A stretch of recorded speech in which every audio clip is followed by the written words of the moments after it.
लंका कांड के अंतर्गत आप प्रसंग सुन रहे हैं कि हनुमान जी ने पूंजी लाकर और लखनलाल जी को जिला प्राण।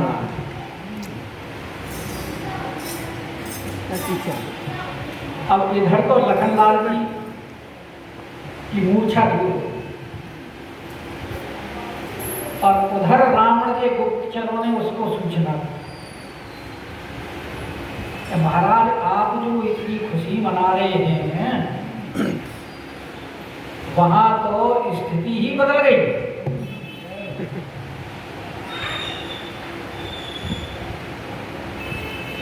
अब रावण ने जब ये सुना तो उसे बड़ा था।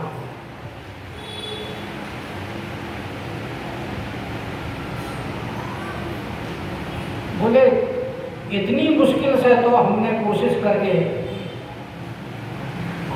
और उनके एक योद्धा को हमने धराशायी किया था,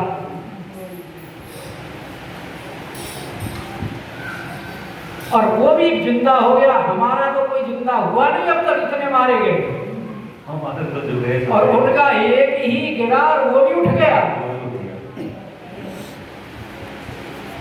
बोला और वो भी उठा किसके माध्यम से? हमारे ही वैद्य के माध्यम से। भाई कारण तो सुशील व्यक्ति ही रहेगा उसमें। बोला जो हमको इतना पता होता तो हम उस व्यक्ति को जाने ही क्यों देते। अब तो लगता है कि रामादल में कोई मरेगा ही नहीं। इसीलिए गोस्वामी जी ने लिखा गया अति विषाद। रावण को बहुत विषाद हुआ है। अति विषाद मोनि मोनि और इतना पछताया है क्योंकि जहां जिसके ऊपर जितना बड़ा विश्वास होता है वहां उसकी असफलता में उतना ही बड़ा पश्चाताप।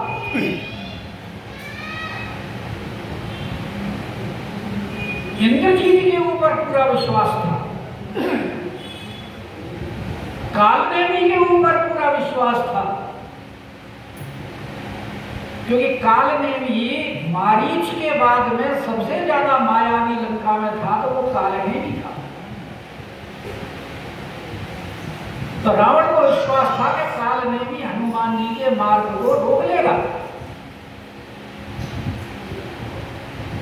और मेघनाथ तो इंद्रजीत कहलाता है। तो दोनों ही यहां फेल हो गए। इसलिए रावण बहुत दुखी होकर के अंतिम अस्त्र के पास पहुंचा, क्योंकि कुंभकर्ण के ऊपर रावण को बहुत विश्वास है। लेकिन कुंभकर्ण जी जो है वो तो 6 महीने की निद्रा लेते थे, एक दिन जागते थे। और वाल्मीकि रामायण में लिखा है कि कुंभकर्ण जी जब सेना समुद्र के उस पार थी तब जगे हुए थे, तभी सोए थे।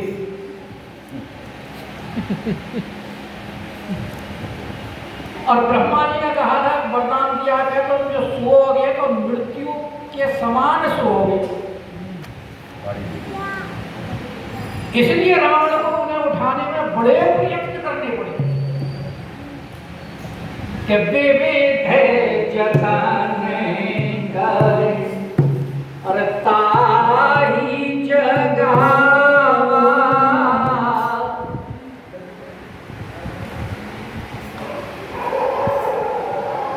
अब जब कुंभकर्ण उठे तो कुंभकर्ण का तो भील डोल बड़ा विशाल था।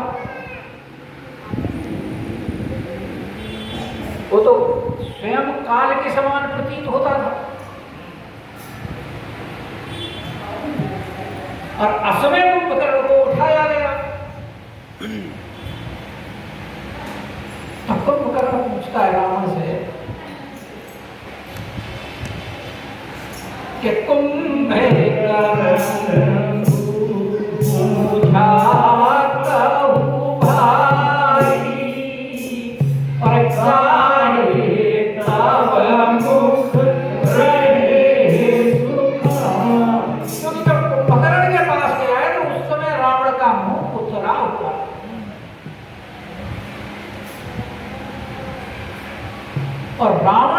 योद्धा जिससे समस्त देवता गंधर्व इत्यादि भय खाते थे और उसका मुंह उतरा हुआ है तो कुछ ना कुछ विशेष बात है। इसलिए वो पूछ रहा कि भाई तुम्हारा मुंह क्यों उतरा हुआ है? क्योंकि वो जो छाया थी रावण के चेहरे से अभी तक उतनी नहीं थी। जिस विषाद में वो वहां से चलकर कुंभकर्ण के पास आया है वो विषाद अभी उसके चेहरे से झलकता था। इसलिए देखते ही कुंभकर्ण ने पूछा, भाई तुम्हारा मुंह क्यों सूखा हुआ है? तब रावण ने विस्तार से सारी नहीं सुनाई, जो अपने पक्ष की वही सुनाई। उसमें कौन कौन सी विस्तार से सुनाई? राम लक्ष्मण ने जो शूर्पणखा के साथ परिहास किया था वो विस्तार से, और राम लक्ष्मण ने जब उनकी नाक काटने के बाद में उसके बदला लेने के लिए रावण वहां गया और सीता का हरण करके लाया वो विस्तार से। सीता हरण तो वो इसलिए विस्तार से बता रहा है कि भाई मैंने बहन का बदला लिया है। कोई हमारी बहन की नाक कान काट के हम कैसे रह सकते हैं? खरदूषण वध की कथा संक्षिप्त में सुनाई,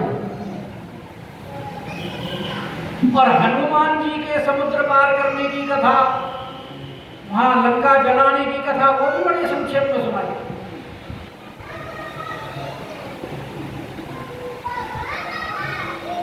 और समुद्र पार करके सेना आई है वो भी संक्षेप में सुनाई। लेकिन फिर विस्तार से कौन सी सुनाई?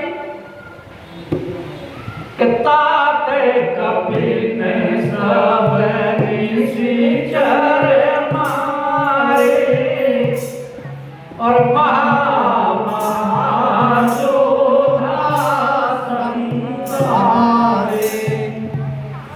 भाई युद्ध हुआ। युद्ध में तो ऐसा लगता है कि जो हमें वरदान मिले थे वो वरदान सारे फेल हो गए,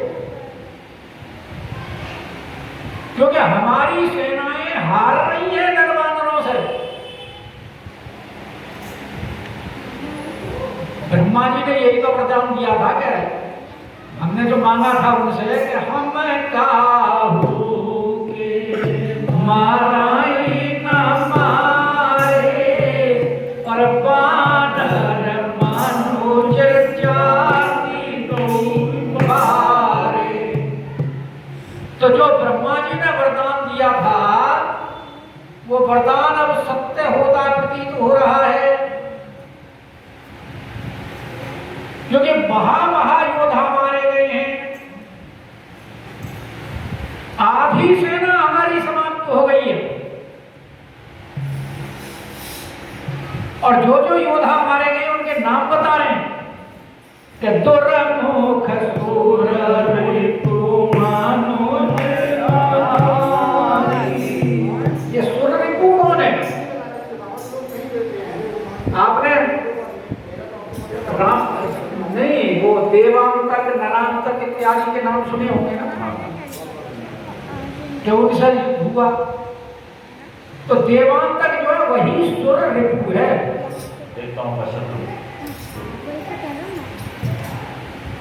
गोस्वामी जी ने देवांतक का नाम सुर रिपु लिखा है, और मनुज आहारी में नरांतक है। इसके सब से ऐसे बनता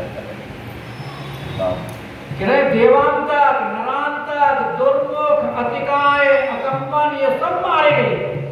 अपर महोदर आदित्य वीर और परे समर मणि सब रणवीर। हमारे जितने बड़े बड़े योद्धा थे वो मारे जा चुके हैं और सब युद्ध भूमि में पड़े हुए हैं। क्योंकि वाल्मीकि रामायण में तो इन सबके युद्ध बड़े विस्तार से गोस्वामी जी संक्षेप में अकंपन की माया का जरूर विस्तार बताया है कि अकंपन ने जो अपनी माया फैलाई थी, जिससे जो मानव भालू परेशान हुए थे, पीछे आपने वर्णन सुना होगा। तो यहाँ जब दशकंधर ने इस प्रकार कुंभकर्ण को बताया तो सुनी दशकंधर वचन सब और कुंभकर्ण बिलखा। अब जब दशकंधर रावण ने इस प्रकार कहा कुंभकर्ण से तो कुंभकर्ण बिलखने लगा।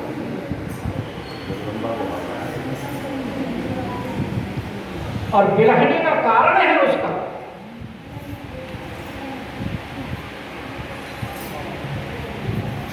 तो कुंभकर्ण समझ गया कि अब कल्याण हमारा जो निश्चर वंश है वो समाप्त होने जा रहा है, क्योंकि नारद जी ने उसको कुंभकर्ण को बता दिया था।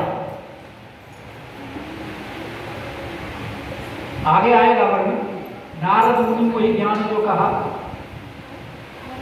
तो कुंभकर्ण को बता दिया था, इसलिए उसने सोच लिया कि इसने जो ये बैर किया है वो ठीक नहीं किया, और जिनसे बैर किया है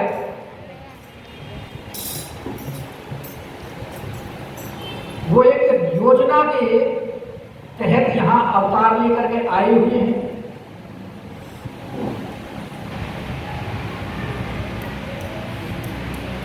और विभीषण इत्यादि के समझाने पर भी इसने किसी की बात मानी नहीं है, और वो कहते हैं कि जो होनी है वो तो हो करके नहीं। इसीलिए कुंभकर्ण पर बिलख रहा है कि सुनहु भरत भावी प्रबल, जो भावी है वो प्रबल है। वशिष्ठ जी जैसे वहां बिलख रहे हैं, बिलखी कहे वो मुनिनाथ, हानि लाभ जीवन मरण जस सब जस विधिहा। हानि लाभ जीवन मरण यश अपयश ये सब विधाता के हाथ। अच्छा, ये 6 चीज जो वशिष्ठ जी ने बताई है, इनके अलावा और कोई 7वीं चीज भी है? मेरे ख्याल का कोई है नहीं। किसी की किसी बात करें, हर चीज के पीछे या तो हानि है या लाभ है, या तो पैदा होता है या मरता है, और किसी भी कार्य करने में या अपयश यश मिलता है या अपयश मिलता है। तो जब सारे विधाता के हाथ में है तो जीव के हाथ में है क्या? प्रभु का स्मरण कर, कुछ भी नहीं है। इसीलिए तो भगवान कृष्ण ने अर्जुन से कहा कर्मण्येवाधिकारस्ते मा फलेषु कदाचित्, कि भाई तेरा सिर्फ कर्म करने में अधिकार है, कर्म के फल में तेरा अधिकार नहीं है, क्योंकि फल तो मैं देता हूं। भाई कोर्ट में मुकदमा जाता है और दोनों पक्ष के वहां वकील खड़े होते हैं और सब अपने अपने तर्क प्रस्तुत करते हैं, लेकिन फैसला तो जज के हाथ में ही है। तो यहाँ कर्मों का हिसाब किताब जब वहां सामने रखा जाता है तो उसी के हिसाब से ही तो फैसला होता है। इसलिए कहते फल तुम अपने हाथ से, मतलब तुम्हारे हाथ में फल नहीं है, फल देने वाला मैं हूं। तो कुंभकर्ण ने देख लिया कि अब समय नहीं है, और जो काम रावण ने किया है वो काम ठीक नहीं किया, इसलिए सुनी दशकंधर वचन तब और कुंभकर्ण बिलखा। और मन में विचार करता है कि जो इसने जो कार्य किया है, जो कह रहा है सीता हरण करके लाया, कि यही प्रकार सीता हरियाणी, तो ये कार्य इसने ठीक नहीं किया, क्योंकि सीता जी है कौन?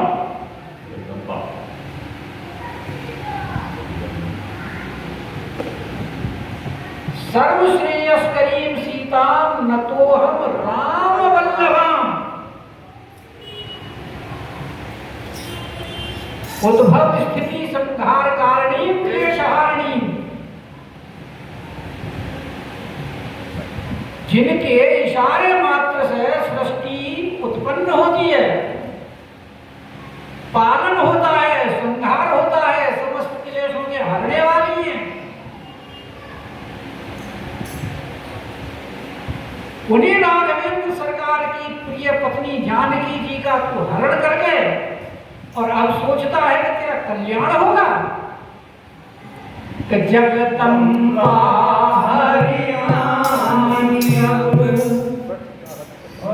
अरे सठ चाहत कल्याण।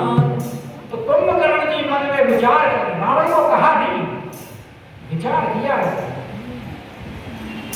क्योंकि चाहत कल्याण वर्ग आया है। अगर कहते तो बोलते चाहसी कल्याण। इसलिए वो मन में विचार कर रहे हैं कि जगदम्बा का हरण करने के बाद और कल्याण चाहता है। अब कह रहे कुंभकर्ण जी के फल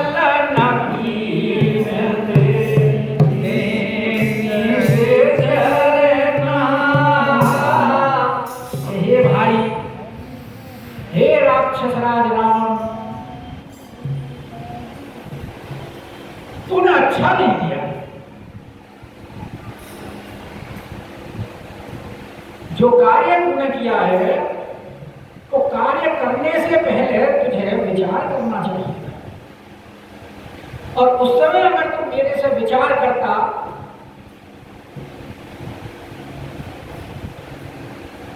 तब हम अपने अनुसार परामर्श देते। अब तो बहुत देर हो गई। अब कोई आई जगाएगी काम। अब जगाने का कोई लाभ नहीं है, क्योंकि तीर छूट चुका कमान से निकल। लेकिन फिर भी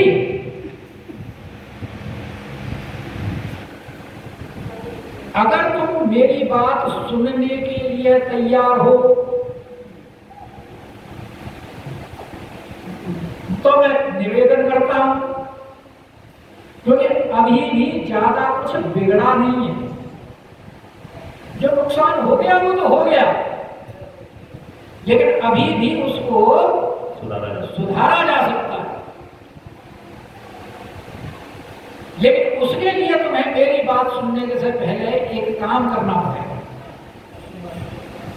कि अजउतार त्यागी अभिमान।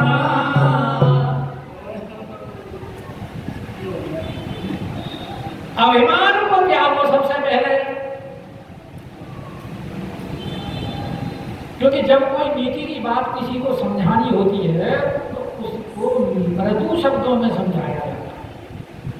और रावण है अभिमानी, क्योंकि उसने जो बात बताई है वो भी कथा कही सब देही अभिमानी। जहां अभिमान गर्व की कथा है वो तो विस्तार से बता रहा है, जहां पराभव की है वो विस्तार से नहीं बताया।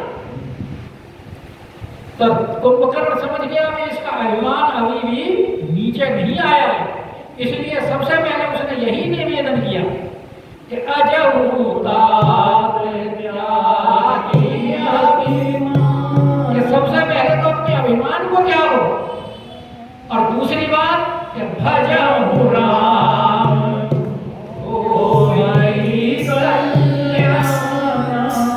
श्री राघवेंद्र सरकार का भजन करो अगर कल्याण चाहते।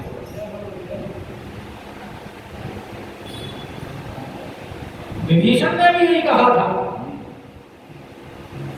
कि तुमने लात मुझे जरूर मारी है, लेकिन राम भजे हितनाथ तुम्हारा। राम के भजने से ही तुम्हारा कल्याण होगा। और यहाँ कुंभकर्ण जी भी यही कह रहे हैं कि भज राम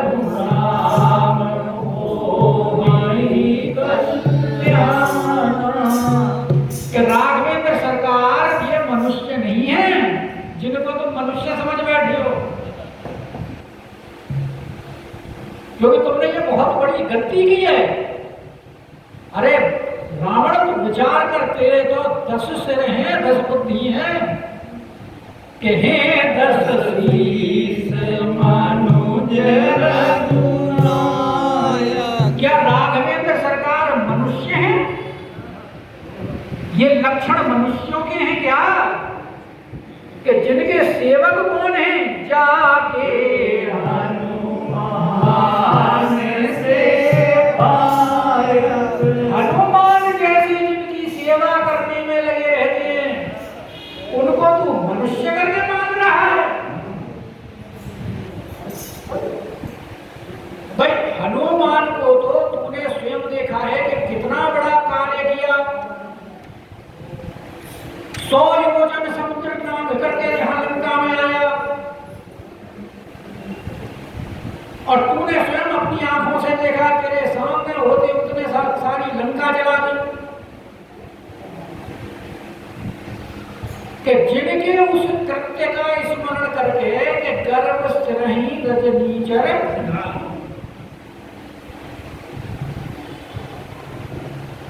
और सारे लंका वाले अभी भी उनके उन कलापों को देख करके डरते घबराते हैं कि जासु दूत बल बरनी न जाई, और तेहि आए पुर कवन भलाई। हनुमान जी के जो गुण हैं उनका वर्णन नहीं करते, सारे लंकावासी डरते रहते हैं, और उनके स्वामी को तो मनुष्य करके मांग रहा है। इसने खुद भी कहा ना है कभी एक महाबलशीला, खुद भी कहा नहीं, लेकिन राम जी को तो मनुष्य ही मान रहा है ना, तो यही तो कह रहा है ना कि हे दशरथी से मनुज, जो कि तू उनको आप भी मनुष्य मान रहा है। और हनुमान जी का एक कर्तव्य तो तू अभी देख चुका है कि द्रोणागिरी को उठा लाए पूरे को। ये तो ज्यादा पुराना नहीं है, ये तो अभी है, लेटेस्ट।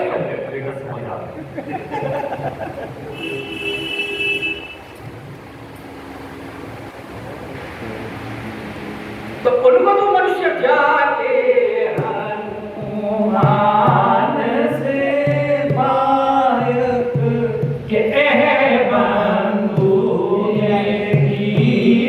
को डाई, और प्रथम ही मोरी सुनाई। हे भाई, तूने किया तो बुरा है, करने से पहले तुझे मुझे बताना चाहिए, क्योंकि जिनके साथ में अपने बैर, तेरी आदत तो है सबसे बैर करने की, शुरू से ही तेरा ऐसा स्वभाव है। और मंदोदरी ने भी विलाप करते समय यही बात की है रावण के मरने के बाद। तो छंद में लिखा हुआ है 102 नंबर पे, बचपन से ही तुम्हारे पाप में तुम्हारा शरीर रहा है, लेकिन भगवान की कितनी कृपा है तुम्हारे ऊपर कि तुमको फिर भी उन्होंने अपना परम पद दिया।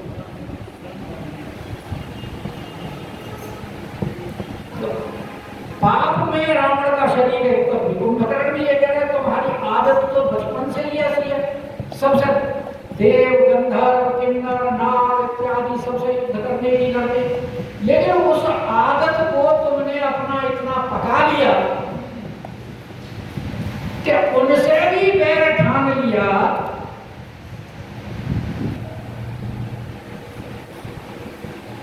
जिनकी पूजा वो करते हैं जिनसे तुम्हें वरदान प्राप्त हुए हैं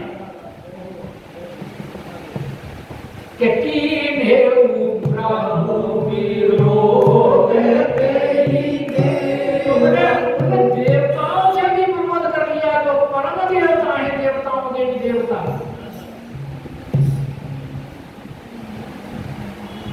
जिनकी सेवा कौन करता है? सेवा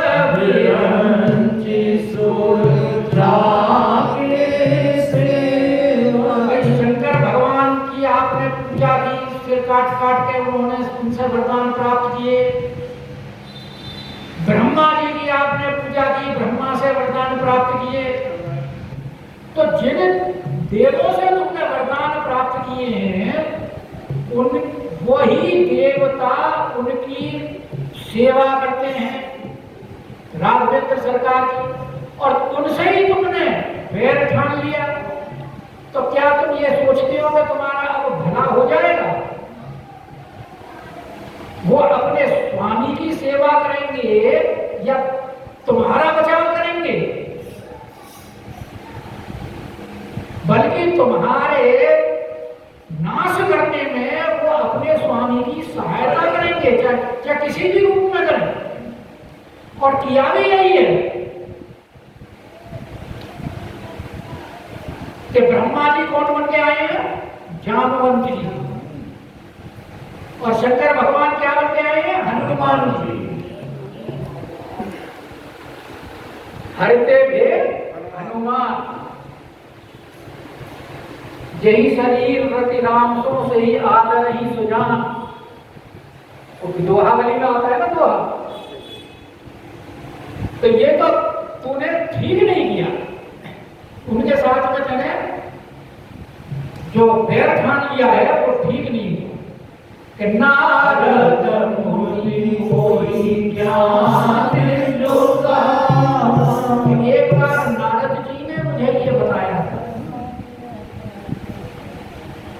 मैं विशाखा नगरी में रात्रि विश्राम कर रहा था,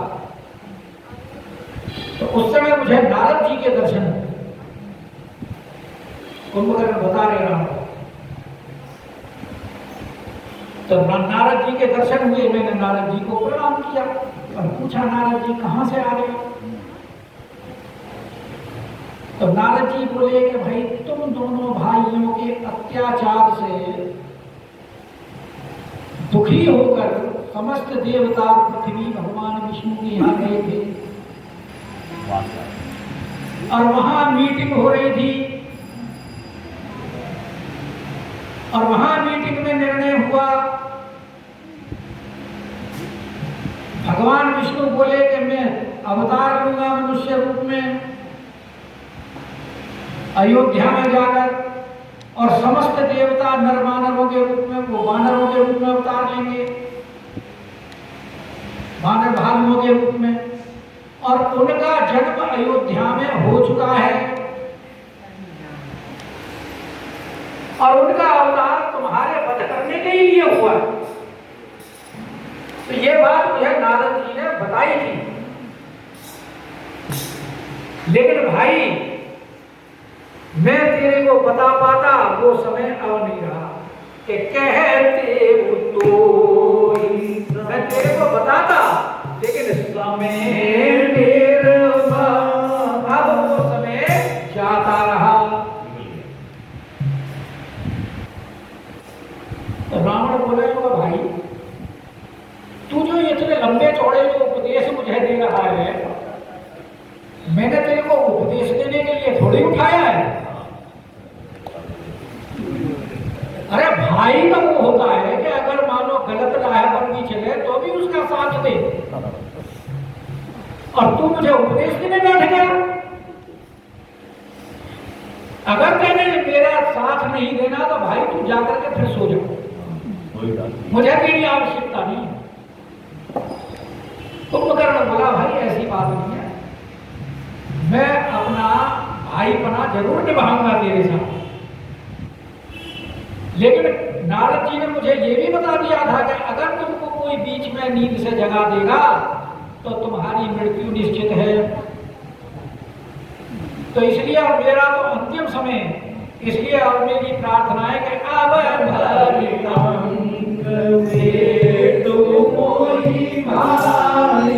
ये मेरा अंतिम समय है, इसलिए अंतिम समय अब तुम मेरे से भेंट गले मिल,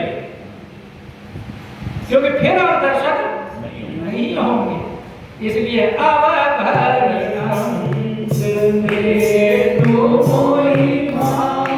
अब तो मुझे पता ही लग गया है नारद जी के माध्यम से कि भगवान का अवतार है ये, इसलिए अब तो मैं जाकर के अपने नेत्रों को सफल करूंगा कि लोचन सुफल करो।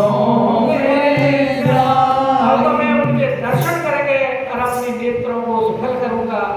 क्योंकि नेत्रों का फल ही यही है भगवान के दर्शन। नहीं तो नेत्र मोरपंख के समान। अगर भगवान के दर्शन नहीं होते हैं तो ये नेत्र नेत्र नहीं है। जैसा मोरपंख के नेत्र में नेत्र कैसे दिखाई देते हैं लेकिन उनकी कोई उपयोगिता नहीं है, ऐसे ही नेत्रों के द्वारा अगर संसार देखा जाता है तो इन नेत्रों की कोई उपयोगिता नहीं। तो इसलिए कह रहे हैं कि मैं तो नेत्रों को सफल करके क्या देखूंगा कि श्याम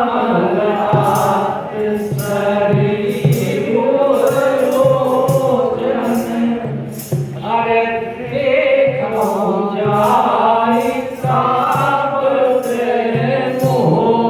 तीनों तापों को छुड़ाने वाले श्याम शरीर कमल नेत्र श्री राम जी के जाकर अब मैं दर्शन करूं। जैसे विभीषण ने कहा था भुज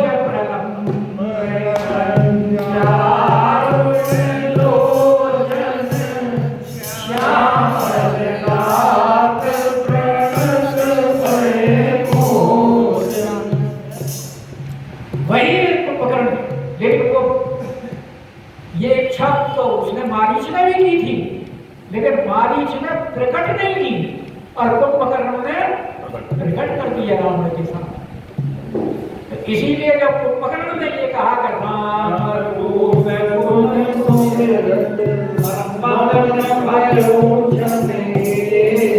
जब कुंभकर्ण को रावण ने देखा कि ये तो राम जी के रूप में और मग्न हो गया है, ये कैसे युद्ध करेगा फिर?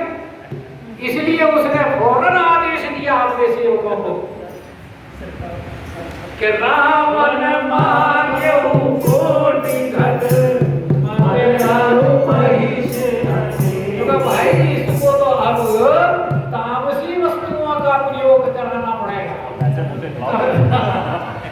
तब जाकर के ये तैयार हो। बोलिए राजा राम